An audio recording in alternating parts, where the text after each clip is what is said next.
আমরা সবাই দোয়া করি, কিন্তু প্রশ্ন হচ্ছে দোয়া আসলে কোন সময়গুলোতে বেশি কবুল হয়? মানুষের জীবনে সবচেয়ে বড় পরিবর্তন ঘটে যখন সে দোয়া করার সঠিক সময় জানে। আজ আমি আপনাদের সামনে তুলে ধরব দোয়া কবুলের সেই 7টি বিশেষ মুহূর্ত, যেগুলোকে নবী সাল্লাল্লাহু আলাইহি সাল্লাম নিজে আমাদের শিখিয়ে গেছেন। রাতের শেষ তৃতীয়াংশ। চারদিকে অন্ধকার, মানুষ ঘুমিয়ে, পৃথিবী নিস্তব্ধ। রাসূল সাল্লাল্লাহু আলাইহি সাল্লাম বলেছেন, রাতের শেষ ভাগে আল্লাহ পৃথিবীর নিকটের আসমানে নেমে আসেন এবং বলেন, কে আছে আমার কাছে দোয়া করবে, আমি তার দোয়া কবুল করব। তাহাজ্জুদের সময় দোয়া শুধু শব্দ নয়, এটা আল্লাহর সঙ্গে সরাসরি একান্ত কথা বলার মুহূর্ত। এই সময়ে করা দোয়া কখনো ফেরত যায় না। যদি আপনার চোখে কান্না থাকে এই সময়, কিন্তু সেই কান্না সবচেয়ে বেশি গৃহীত হয়। আজানের ধ্বনির সময়। মসজিদের মিনার থেকে যখন আজান ওঠে, আল্লাহু আকবার, আল্লাহু আকবার, ঠিক এই সময়টা দোয়া কবুলের মুহূর্ত। হাদিসে এসেছে, আজান ও একামতের মধ্যবর্তী সময়ে করা দোয়া কখনো ফিরে দেওয়া হয় না। এই মুহূর্তে আপনি যদি শুধু বলেও দেন, আল্লাহ আমার কাজটা সহজ করে দিন, জেনে রাখুন আপনার দোয়া আল্লাহর দরজা পৌঁছে গেছে। সিজদার সময়। মানুষের সবচেয়ে বড় মর্যাদা যখন সে সিজদায় থাকে। নবী সাল্লাল্লাহু আলাইহি সাল্লাম বলেছেন, মানুষ তার রবের সবচেয়ে নিকটবর্তী হয় সিজদার সময়।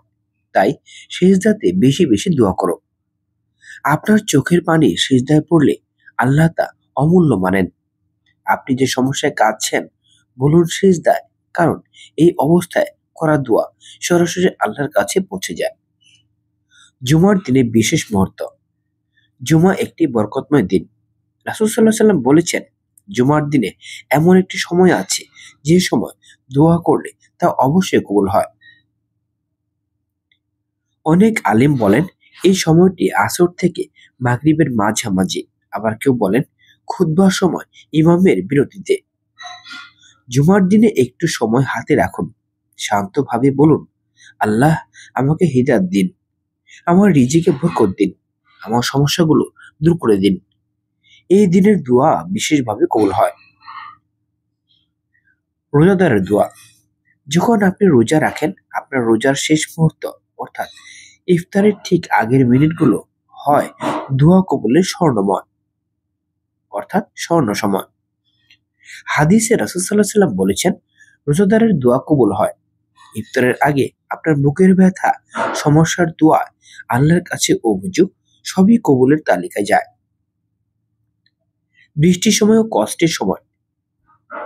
যখন আকাশে মেঘ জমে বৃষ্টি পড়তে শুরু করে, এই সময় আল্লাহর রহমত নেমে আসে। তাই তো রাসূল সাল্লাল্লাহু আলাইহি সাল্লাম বলেছেন, বৃষ্টির সময় দোয়া কবুল হয়।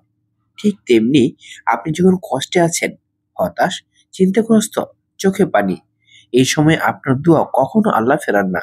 কারণ ভাঙ্গা হৃদয় থেকে করা দোয়া আল্লাহ সবচেয়ে দ্রুত কবুল করেন। দোয়া কবুলের আরেক মুহূর্ত, ইস্তেগফারের পরে। কখনো দোয়া কবুল হয় না, কারণ আপনার পাপ দোয়ার পথ আটকে দেয়। তাই ইস্তেগফার দোয়ার দরজা খুলে দেয়।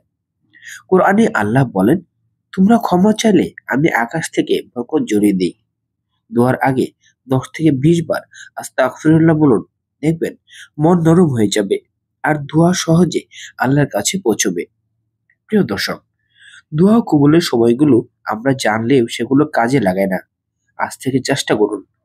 তাহাজ্জুদের কয়েক মিনিট, আজান ও ইকামতের মাঝের সময়, সিজদার দোয়া, জুমার বিশেষ মুহূর্ত, ইফতারের আগে দোয়া, বৃষ্টির সময়, আর ইস্তেগফার করে দোয়া।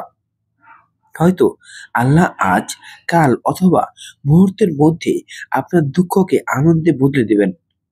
পরিশেষে আল্লাহ আপনার প্রতিটি দোয়া কবুল করুন। আমিন।